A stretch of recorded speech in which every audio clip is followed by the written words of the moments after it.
예, 이 시간 말씀 나누기 앞서서 영상을 하나 먼저 보고 시작하길 원합니다. 영상 하나 먼저 보겠습니다.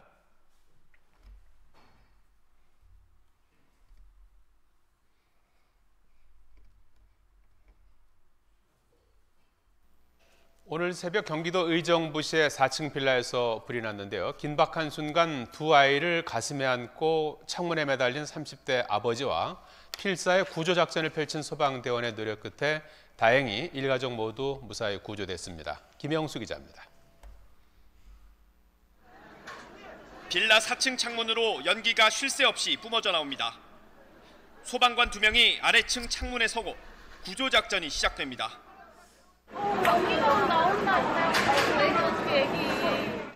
연기를 온몸으로 막으며 4층 창문에 걸터 앉은 남성이 기저귀만 입은 4살 딸을 소방관에게 건넵니다.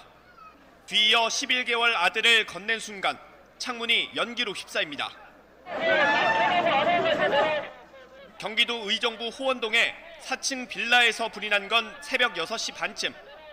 소방대원들이 도착했을 땐 이미 주택 내부로 모두 불이 번진 상태였습니다. 내부에 연소가 진행된 상태에서 물을 뿌리면은 그 뜨거운 열기가 창문으로 방출되면서 요구주자들이 추락 및 화상의 위험이 있어서 집안은 모두 불에 탔지만 아버지 36살 김모 씨만 옆구리 쪽에 2도 화상을 입었고 일가족 4명 모두 생명에는 지장이 없는 것으로 확인됐습니다. 긴박하게 이어졌던 17분 동안의 구조작전. 화염을 온몸으로 막으며 가족을 지켜낸 아버지와 소방관들의 신속한 대응에 소중한 생명을 살렸습니다. YTN 김영수입니다. 예, 이 영상을 보시고 난 뒤에 어떠한 생각이 드세요? 이 영상에 달린 댓글을 몇 가지 살펴보면 아버지의 사랑은 위대하다, 참 사랑의 모습이다, 자녀를 위한 마음이 느껴진다 등의 댓글이 있었습니다. 이러한 장면을 보면 일반적으로 우리는 그 아버지의 사랑이 위대하고 크다는 표현을 합니다. 그리고 그것이 자녀를 향한 진짜 사랑이라고 확신을 가지고 이야기하기도 합니다. 그렇다면 오늘 우리는 하나님이 보여주신 나를 향한 사랑에 대한 확신이 있습니까? 오늘 우리는 본문을 통하여서 하나님이 보여주신 사랑이 무엇인지와 그 사랑에 힘있고 확신하여 살아가는 사람들의 모습에 대하여 함께 나누어 보고자 합니다. 오늘 본문은 하나님의 사랑을 깨달은 사람들, 즉 믿음으로 인하여 의롭다 하심을 받은 사람들이 보이는 삶에 대하여 먼저 이야기를 합니다. 본문 1절입니다. 그러므로 우리가 믿음으로 의롭다 하심을 받았으니 우리 주 예수 그리스도로 말미암아 하나님과 화평을 누리자. 오늘 본문은 먼저 그러므로라는 단어로 시작을 합니다. 이는 로마서 1장에서 4장까지의 내용의 결과에 대해서 이야기함을 의미합니다. 트리니티 신학교 신약학 교수인 더글라스 문은 믿음이라는 단어가 로마서 1장에서 4장까지 33회 사용되어졌고 5장에서 8장까지는 3회만 사용되어졌다고 이야기합니다. 이에 반하여 삶이라는 단어는 1장에서 4장까지는 2회만 사용되어졌고 5장에서 8장까지는 24회 사용되었다고 말하고 있습니다. 이는 다시 말해서 로마서 1장서부터 4장까지는 믿음이 강조되었지만 5장에서 8장까지는 삶이 강조되고 있다는 것입니다. 즉 사도 바울은 1장에서 4장까지에서는 칭의의 필요성과 칭의의 방법에 대해서 설명하고 5장에서 8장에서는 칭의받은 사람들이 보이는 모습, 그 삶에 대해서 설명한다는 것입니다. 그렇다면 먼저 칭의란 무엇일까요? 칭의는 한자 그대로 풀이하면 의롭다, 칭하다라는 의미를 갖고 있습니다. 로마서 3장 23절에서 26절 말씀입니다. 모든 사람이 죄를 범하였음에 하나님의 영광에 이르지 못하더니 그리스도 예수 안에 있는 속량으로 말미암아 하나님의 은혜로 값없이 의롭다 하심을 얻은 자 되었느니라. 이 예수를 하나님이 그의 피로써 믿음으로 말미암는 화목 제물로 세우셨으니 이는 하나님께서 길이 참으시는 중에 전에 지은 죄를 간과하심으로 자기의 의로우심을 나타내려 하심이니 곧 이때 자기의 의로우심을 나타내사 자기도 의로우시며 또한 예수 믿는 자를 의롭다 하려 하심이니라. 아멘. 즉 칭이란 인간은 모두 다 죄인이므로 죄 가운데 죽을 수밖에 없는 우리를 위하여 예수 그리스도께서 죽음으로 죄의 값을 지불해 주셔서 예수 그리스도를 믿는 믿음으로 나의 죄를 용서하시고 그 일을 나에게 전가하여 의롭다 칭함을 선언하여 주심을 의미합니다. 이렇게 의롭다 칭함을 받은 사람들이 누리는 모습을 오늘 본문은 크게 세 가지로 소개를 합니다. 첫 번째로는 하나님과의 화평입니다. 두 번째로는 은혜에 들어감입니다. 그리고 세 번째로는 하나님의 영광을 바라고 환난 중에도 즐거워한다는 것입니다. 이 세 가지 요소들은 구원받은 자만이 누릴 수 있는 특권이자 또 의무입니다. 이것은 성경의 번역을 통해서도 우리는 알 수가 있습니다. 오늘 한글 성경에서는 우리가 믿음으로 의롭다 하심을 받았으니 우리 주 예수 그리스도로 말미암아 하나님과 화평을 누리자로 권유나 제안의 표현으로 나와 있습니다. 하지만 영어 성경에서는 우리는 예수 그리스도로 말미암아 하나님과 화평을 누린다라고 직설법으로 표현이 되어집니다. 즉 우리의 특권을 말하고 있는 것입니다.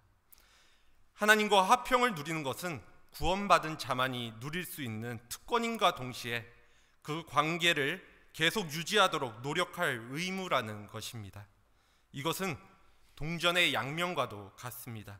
하나가 있으면 반드시 다른 하나도 따라오게 되어 있습니다.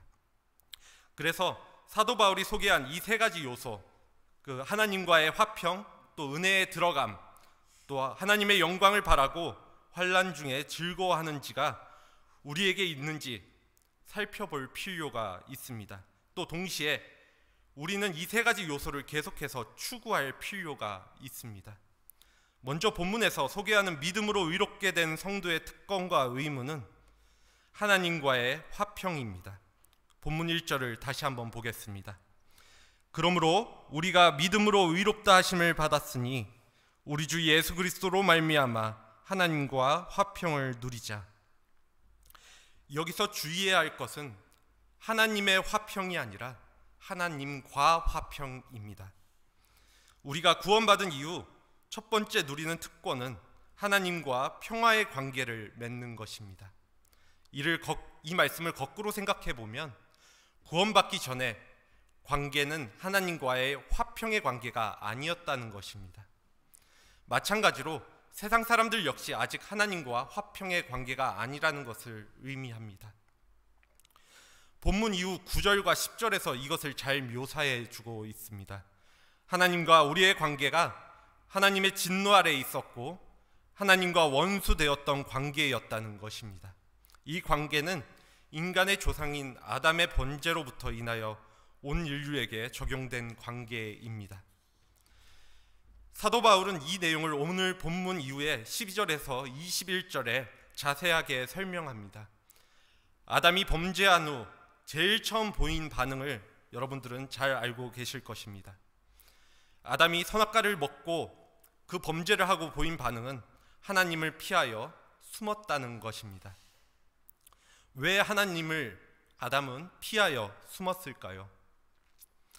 단지 자신들이 벗고 있었던 것이 부끄러웠기 때문이라면 무화과 나무 잎으로 치마를 만들어 입은 것으로 끝나면 됩니다. 하지만 아담과 하와는 이로 그치지 않고 나무 사이에 숨습니다. 왜냐하면 두려웠기 때문입니다. 다시 말해 하나님의 진노 아래 있음을 알았기 때문이고 또 하나님과 원수의 관계가 된 것을 알았기 때문입니다.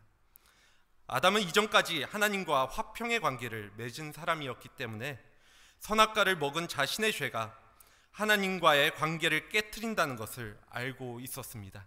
그래서 하나님을 두려워하여 피한 것입니다. 하지만 아담 이후의 인간들은 영적으로 죽은 상태로 태어납니다.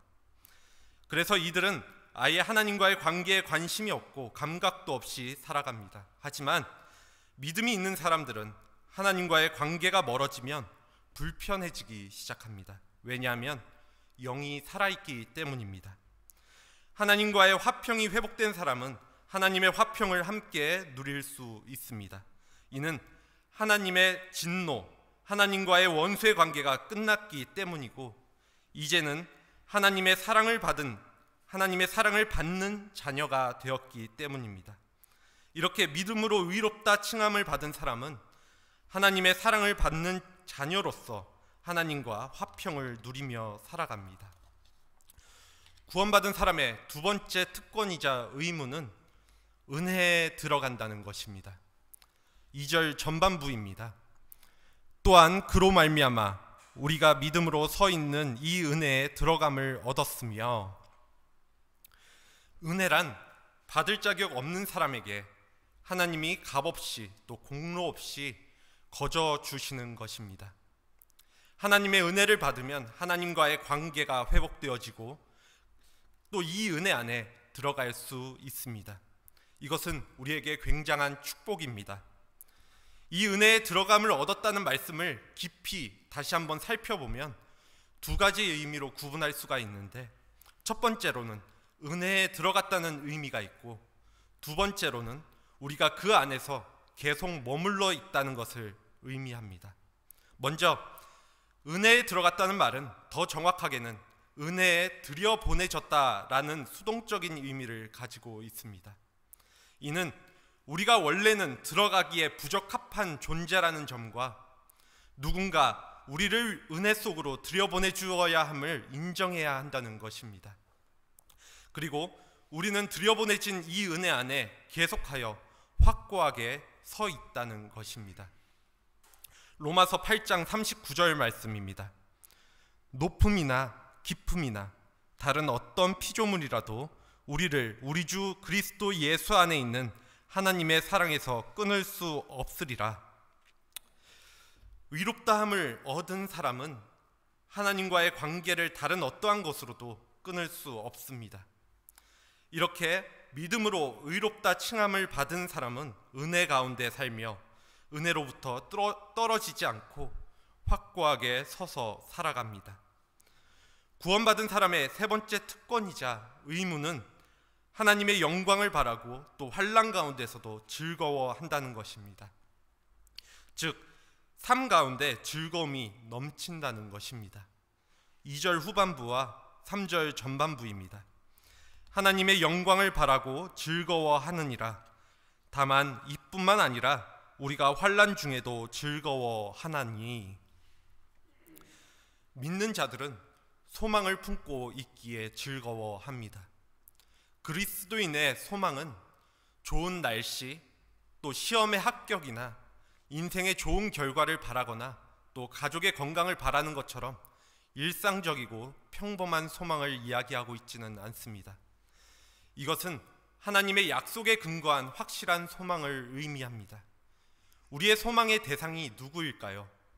잘 아시겠지만 우리의 소망의 대상은 하나님이십니다. 그리고 그 소망은 하나님의 영광, 즉 마지막 날에 완전히 드러날 하나님의 영광을 의미합니다. 하나님의 영광이 나타나는 모습은 예수 그리스도가 큰 권능과 영광으로 나타나실 것과 또 우리가 하나님의 영광을 볼 뿐만 아니라 우리 역시 그와 같이 영광 가운데 함께하고 변화될 것을 의미합니다. 우리는 썩어짐의 종노릇하는 데서 해방되어서 하나님의 자녀들이 갖는 영광의 자유를 경험하게 될 것입니다. 이렇게 분명한 소망을 가지고 있기에 우리는 즐거워하게 된다는 것입니다. 또한 환난 가운데서도 즐거워하게 됩니다. 우리는 예수 그리스도를 믿으면 은혜 가운데 거하면서 현실 속에서 항상 기쁘고 좋은 일들만 있을 것이라고 생각을 합니다. 하지만 우리의 현실을 바라보시기 바랍니다. 믿음을 갖고 살아가는 사람들에게 항상 좋은 일들만 일어나지는 않습니다. 누군가는 이를 믿음이 부족하여 나쁜 일이 생기는 것이라고 말하기도 합니다. 하지만 이는 분명 잘못된 주장입니다. 성경 속에서 예수님은 제자들에게 세상에서 환난을 당할 것이라고 경고하고 있으며, 또 바울도 마찬가지로 하나님 나라에 들어가려면 많은 환난을 겪어야 할 것이라고 경고합니다. 물론 우리는 이 환난을 구분할 필요가 있습니다. 여기서 말하고 있는 환난은 단순히 일이 잘 안 풀리고 병에 걸리고 또 어려움을 느끼는 것과 같이 누구나 경험하는 어려움이 아니라 하나님을 믿는 자에게 믿지 않는 적대적인 세상이 주는 시련을 의미합니다.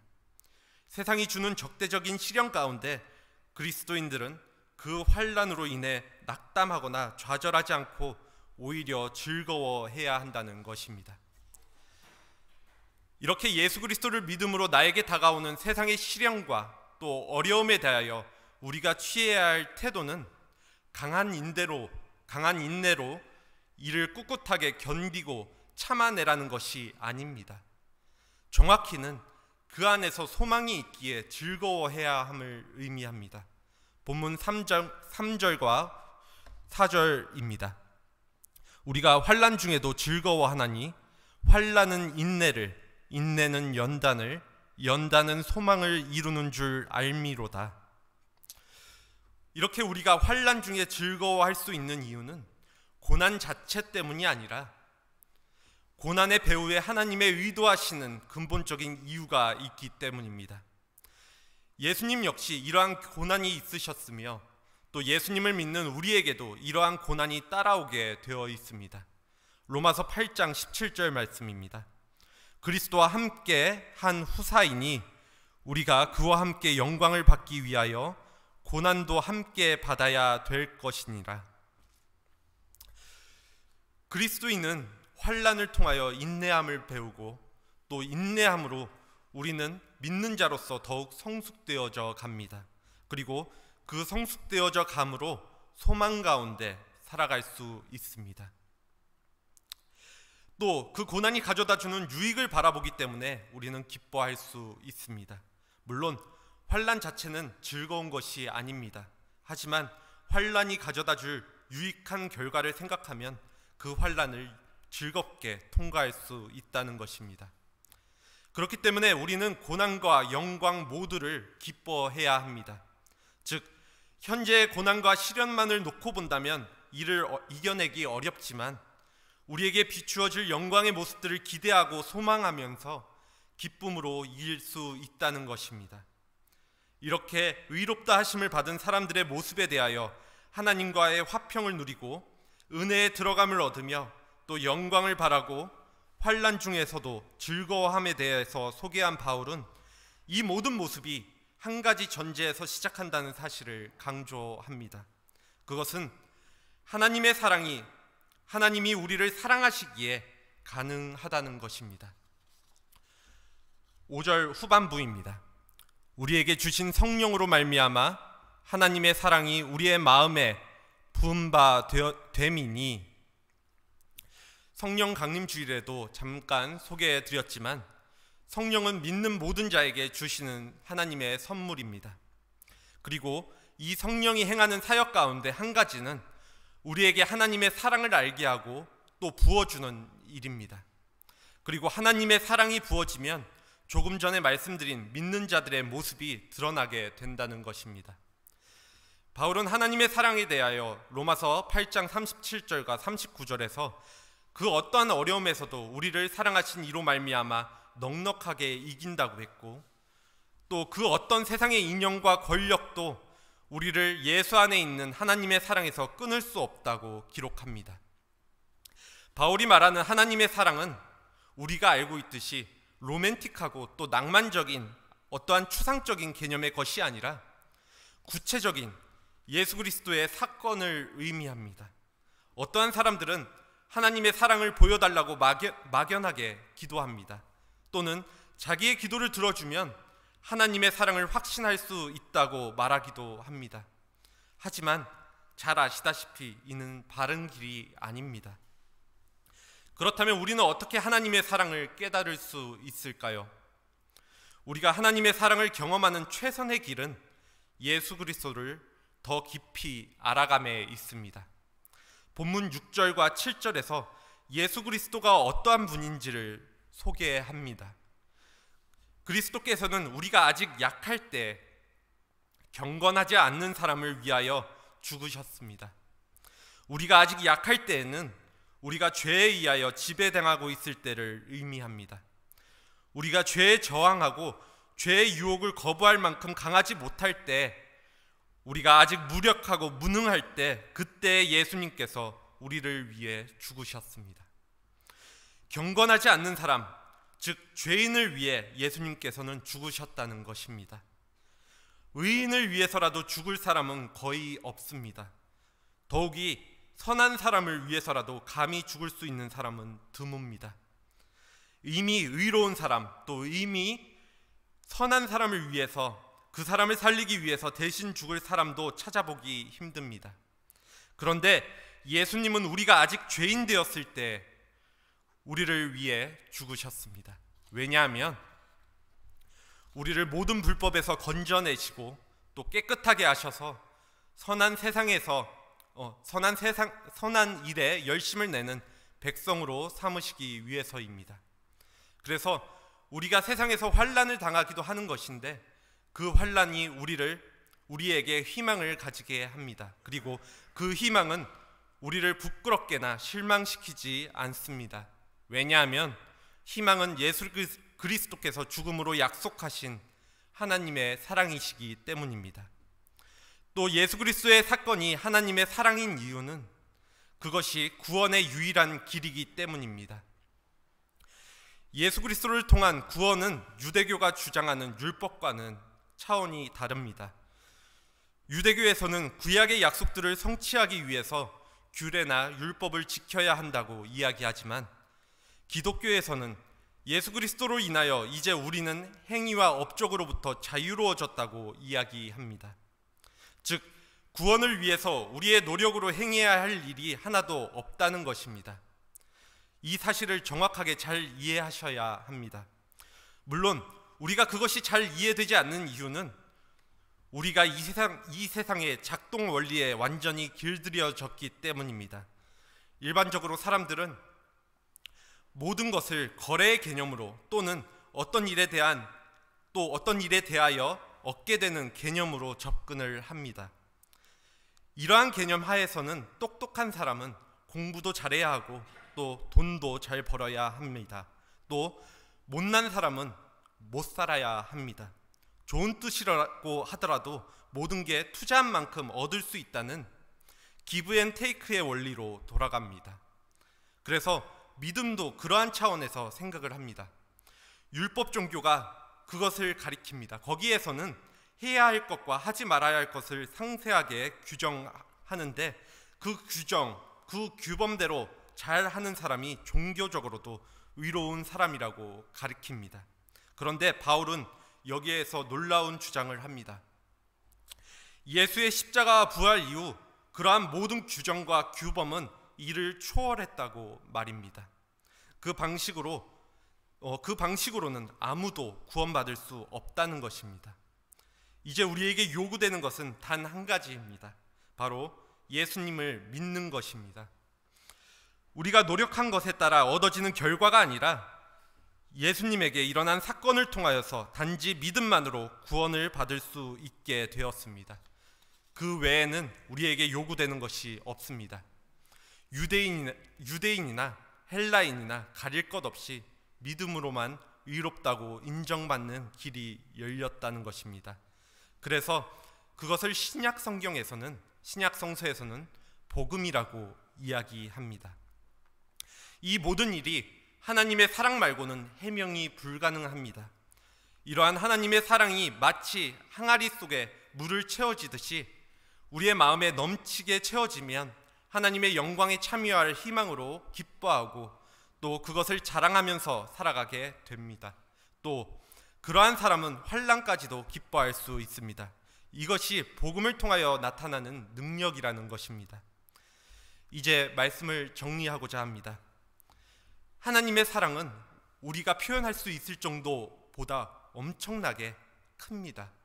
보통 사랑이 얼마나 큰가 하는 것은 주는 사람이 얼마나 큰 대가를 치렀느냐 하는 것과 또 받는 사람이 얼마나 그것을 받을 자격이 있는지에 의해서 측량할 수 있습니다. 본문 8절입니다. 이 말씀은 우리 함께 봉독하기를 원합니다. 본문 8절입니다. 우리가 아직 죄인 되었을 때에 그리스도께서 우리를 위하여 죽으심으로 하나님께서 우리에 대한 자기의 사랑을 확증하셨느니라. 아멘. 사랑을 주는 자에게 많은 대가를 요구하면 요구할수록, 그리고 받는 사람이 그것을 받을 자격이 없으면 없을수록 그 사랑은 더 큰 것입니다. 오늘 처음 나왔던 뉴스 영상을 기억해 보시기 바랍니다. 아버지가 자녀를 위해 불길 속에 몸을 막으며 화상을 입어가면서 아이들을 살리는 영상을 본 사람들 가운데 3분의 2는 처음 읽어드린 댓글처럼 아버지의 사랑은 위대하다, 참 사랑의 모습이다, 자녀를 위한 마음이 느껴진다 등의 반응을 보였지만, 남은 3분의 1의 댓글은 아버지라면 당연히 저래야지, 내가 저 아버지였다면 당연히 나도 저럴 수 있지 등의 반응을 보였다는 것입니다. 그 아버지의 자녀를 위한 사랑은 위대하고 큽니다. 하지만 한편으로 생각해보면 아버지기에 가능한 모습이기도 하다는 것입니다. 자녀에게 그러한 헌신과 사랑을 표현하는 것은 그가 다른 사람이 아니라 자신의 자녀이기에 가능할 수 있다는 것입니다. 하지만 하나님의 사랑은 이것과는 차원이 다르게 유례가 없는 것입니다. 왜냐하면 우리를 구원하시기 위해 하나님께서 치르신 대가는 자신의 아들인 예수 그리스도를 십자가에 못 박아 죽이는 것이었고, 우리의 자격은 우리가 아직 죄인 되었을 때였기 때문입니다. 그렇기에 이보다 더 큰 근거는 없습니다. 나와 전혀 상관이 없이 죄를 짓고 교도소에 들어간 사람을 내 자녀를 죽여야지만 석방시켜 줄 수 있다고 한다면 어느 누가 나와 상관없는 죄수를 위해 자녀를 희생하며 살려고 할까요? 하지만 하나님은 그렇게 하셨습니다. 우리가 죄인일 때 우리를 위해 자신의 아들 예수 그리스도를 이 땅에 보내시고 십자가에 못 박아 죽게 하셨습니다. 우리를 사랑하시니까, 그리고 그 방법밖에는 없었으니까입니다. 정말 놀라운 사랑 아닙니까? 우리를 향한 그 하나님의 사랑을 확신하는지 다시 한번 살펴보시기 바랍니다. 내가 정말 하나님의 사랑을 받고 있다는 확신이 있다면, 예수 그리스도가 죄인인 나를 위해 죽으시고 구원을 약속하셨다는 사실이 정말로 믿어지신다면, 그 다음 점검해 볼 것은 이것입니다. 내 삶에 하나님과의 화평이 있고 은혜 가운데 하나님의 영광의 날에 대한 소망을 가지고 살아가는지 말입니다. 오늘 우리의 삶에 이러한 모습이 드러나고 있는지 질문해 보아야 합니다. 그리고 만약 이러한 모습이 내 삶에 보이지 않는다고 생각하신다면 예수 그리스도를 영접했던 그때를 돌아보시기 바랍니다. 또 자신의 아들을 이 땅에 보내신 하나님의 그 사랑을 처음 깨달았던 순간을 되짚어 보시기 바랍니다. 하나님께서는 지금도 우리를 사랑하십니다. 이를 깨달음으로 인하여 우리는 하나님과 화평하고 은혜 가운데 하나님의 영광을 기대하며 또 어려운 가운데서도 소망을 가지고 기쁨으로 살아갈 수가 있습니다. 오늘 말씀을 오해해서 믿는 사람들은 이렇게 살아야 해, 그리고 이렇게 살아야지만 믿는 자야 라고 생각하지 마시기 바랍니다. 다시 말씀드리지만 이렇게 살아야지만 믿는 자야라고 생각한다면 율법적으로 빠지기 쉽습니다. 율법적으로 빠진다는 것은 그렇지 않는 모습을 바라보면서 정죄하게 되고 또 믿음이 있는지 없는지를 분류하려 하기 때문입니다. 우리에게 필요한 것은 이러한 구분이나 생각이 아니라 믿음 있는 자들, 의롭다 칭함받은 자들의 모습을 우리가 누리며 살아가고 있는지 질문하는 것입니다. 하나님의 사랑을 느끼고 이로 인하여 내 삶이 기쁨과 소망으로 가득하다면 그것으로 충분합니다. 그리고 이 하나님의 사랑이 나에게 정말 필요한 것이었다 생각이 된다면 나와 같았던 다른 사람들에게도 역시 필요한 것임을 깨닫고 전할 수 있으면 됩니다. 이 자리에 계신 모두가 우리를 또 나를 향한 하나님의 사랑을 다시 한번 확인하고 또 생각하고 점검함으로 하나님과의 관계를 회복하고 또 영광을 바라보며 기쁨을 누리는 삶 되어지기를 소원합니다.